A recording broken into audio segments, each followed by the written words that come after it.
पूछा जाता है कि आपका बच्चा कहाँ पढ़ता है, तो वो बोलता है प्राइवेट स्कूल में पढ़ता है।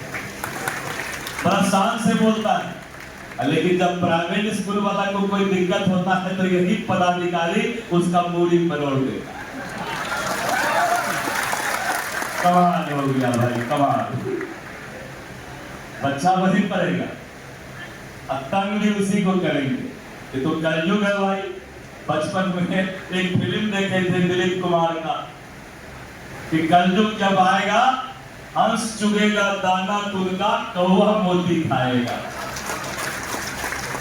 तो ये कौवा मोती खाने के चक्कर में प्राइवेट एसोसिएशन स्कूल वाले को ही तंग कर रहा है। मित्रों, आपका योगदान समाज कभी भुला नहीं सकता। आप जिस तरह से अपनी पूंजी लगाकर अपना खून पसीना एक कर एक एक ईंट जोड़कर संस्था बनाते हैं, एजुकेशनल हब बनाते हैं, शिक्षा संस्थान बनाते हैं, आपकी उस तपस्या के कारण ही क्वालिटी ऑफ एजुकेशन समाज में आज बरकरार है।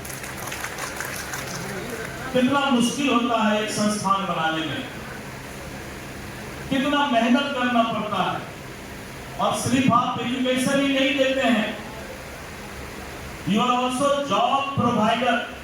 समाज में आप रोजगार भी देने का काम करते हैं। अगर आपका संस्था बनता है, उसमें ईंट लगता है, सीमेंट लगता है, बालू लगता है, आयरन लगता है, तो आप व्यापार भी देने का काम करते हैं, बिजनेस भी चलाने का काम करते हैं। आप बिजली लेते हैं, आप पानी लेते हैं, समाज के हर लोगों को आप रोजगार भी देते हैं, शिक्षा भी देते हैं। इसलिए सिर्फ आप शिक्षा देने वाले नहीं, समाज को रोजगार देने वाले लोग हैं। आप ब्रह्मा हैं, आप विष्णु हैं, आप महादेव हैं, क्योंकि तीनों रूप में आपका काम होता है। आप अपने आप को अपने कम आंकने का प्रयास नहीं करें, सिर्फ आप शिक्षा दे रहे हैं। और मित्रों, आजकल का नेता लोग है, नेता में हम भी आते हैं। आजकल का नेता लोग को तो जहां माइक मिले कुछ भी बोल देता है। लगता है कि पीएचडी, भाषण में पीएचडी करके ही आता है डॉक्टरेट। प्रायः देखा जा रहा है कि समाज में जो जिम्मेवार लोग हैं वो जिम्मेवारी समझ नहीं पा रहे। हेलो। और जो जिम्मेवारी समझ पा रहे हैं उनको जिम्मेवारी जनता दे नहीं रही। अब विकास वैभव ऐसे टैलेंटेड लोगों को जिस तरह से इन्होंने युवाओं को आगे बढ़ाने का, रास्ता दिखाने का, रोशनी देने का काम किया है, कि इनकी जितनी सराहना की जाए वो शायद कम होगा, क्योंकि ये यूथ आइकॉन कोई मामूली बात नहीं है। सरकारी जिम्मेवारी निभाते हुए समाज की जिम्मेवारी ढोना इतना आसान काम नहीं है। लेकिन उसके बाद भी इतना दर्द अगर ले रहे हैं तो विकास वैभव जी के लिए एक बार जोरदार ताली आप लोग। ऐसे लोगों की समाज में जरूरत है। ऐसे लोग ही समाज का सुधार कर सकते हैं, यूथ को आगे बढ़ाने का काम कर सकते हैं। इसलिए मित्रों, आप घबराए नहीं। इंस्पेक्टर राज अब नहीं है, अंग्रेज चला गया। पदाधिकारी को अब हमारे private association, private school association के प्रबंधन और शिक्षक को सम्मान देना होगा। और जो पदाधिकारी आपको सम्मान नहीं देता है, पदाधिकारी का काम नहीं है कि अखबार में जाके बोलो कि हम इस स्कूल पर केस कर देंगे। अगर तुम्हें कुछ करना है तो कागज में बोलो। पदाधिकारी को कोई जरूरत नहीं है अखबार में बयान देने का। पदाधिकारी आपका सम्मान करे, ये सरकार चाहेगी। मैं इस बात का भरोसा आपको दिलाना चाहता हूं। और मित्रों, अगर आप नहीं होते तो समाज में शायद शिक्षा का, अभी बात हो रही थी, चले गए वो father Christo, saint Michael school Patna में। लोग बोलते हैं कि हमारे बच्चे का सेंट माइकल में एडमिशन हो जाए। क्यों नहीं बोलते हैं कि सरकारी स्कूल में एडमिशन हो जाए? और उस स्कूल की जब बात आती है तो नियम कानून में आप तो सरकार तो कुछ करेगी नहीं, और जब कोई कुछ कर रहा है तो उसको सम्मान देने में भी कोताही देने का काम सरकार नहीं करेगी। ये मैं सरकार की ओर से आपको आश्वासन देना चाहता हूं। ये बात सही है, मुझे बोलने में कोई दिक्कत नहीं है कि नीतीश कुमार जी के नेतृत्व में एजुकेशन और शिक्षा के मामले में सुधार हुआ है, लेकिन उस सुधार को अभी बहुत आगे बढ़ाने की जरूरत है। और ये तभी बढ़ेगा जब अधिकारी, सरकारी पदाधिकारी अपने दिल को बड़ा करेगा, इंस्पेक्टर राज नहीं लाने का प्रयास करेगा। और बिहार में पदाधिकारियों में ये दिक्कत है, कभी कभी मैं बोल जाता हूं तो बोलते हैं दिलीप जायसवाल क्या बोल जाते हैं।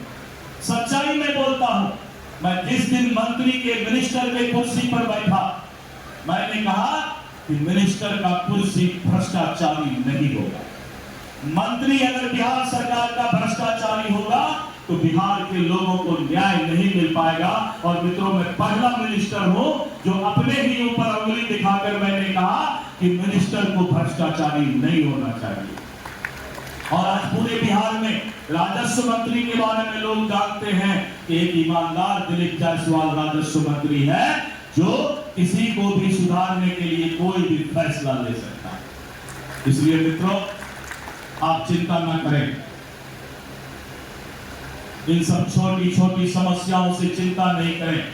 सरकार ने जब पॉलिसी बनाई है कि गरीब विद्यार्थी को पढ़ाने वाले स्कूल को उसका जो पेमेंट है, उसका जो अनुदान है वो सरकार देगी, तो मैं बात करता हूं, पदाधिकारी का ट्रांसफर होते रहता है, उससे कोई चिंता की बात नहीं है। मैं सरकार से भी बात करता हूं, पदाधिकारियों को भी अभी यहां से जाने के बाद बात करूंगा, और आपका जो भी बकाया है वो बकाया पैसा आपको मिलेगा। पैसा क्यों बकाया रखेगा सरकार भाई? पैसा देने का अगर ताकत नहीं है तो कानूनी मत बनाओ, पैसा भी ले लेंगे, कानूनों बनाएंगे कैसे? ये नहीं हो सकता। ये पदाधिकारी लोग बीच में ऐसा करते हैं। सरकार की इच्छा है, लेकिन कुछ पदाधिकारी है जिसका काम ही है पेच मारते रहना। सुबह सो के भी उठता है तो पेच मारते रहना। ऐसा पेच मारने वाले पदाधिकारी ही बिहार के विकास में सबसे बड़ा दुश्मन है। अपने भी सुखी में रहता है। वैसा पदाधिकारी जो खाली पेच मारने का काम करता है, पैसा कमाने के चक्कर में रहता है, भ्रष्टाचार करता है, बिहार को बहुत पीछे ले जाने का काम करता है, वैसा पदाधिकारी ना तो उसका परिवार सुखी रहता है, ना ही वो पदाधिकारी सुखी रहता है। इसलिए मित्रों, चिंता मत कीजिए, ऐसा मत सोचिए कि पैसा कमा लिया तो वो सुखी है। कोई सुखी नहीं है दुनिया में पैसा वाला वही सुखी है जिसके अंदर सात्विक भावना है, परोपकार की भावना है। मनुष्य का जन्म ही परोपकार के लिए हुआ है। जो परोपकार नहीं कर सकता वो जिंदगी में कभी सुखी नहीं रह सकता है, चाहे उसके पास पैसा हो, चाहे उसके पास एजुकेशन हो, चाहे नाम और शोहरत हो। इसलिए आपको चिंता करने की आवश्यकता नहीं। मैं अगर सरकार में भी हूं, उसके बाद भी अपने व्यवस्था को भी जगाने की जरूरत पड़ेगी तो दिलीप जायसवाल लाठी लेके खड़ा है। वो मित्रों, आज मुझे बहुत खुशी है, तारिक साहब ऐसे सुलझे लोग, विकास वैभव जी ऐसे यूथ आइकॉन, समाज साहब जिन्होंने इतनी बड़ी संस्था यहाँ पर खड़ा किया है, मुझे बहुत खुशी है आज देख करके।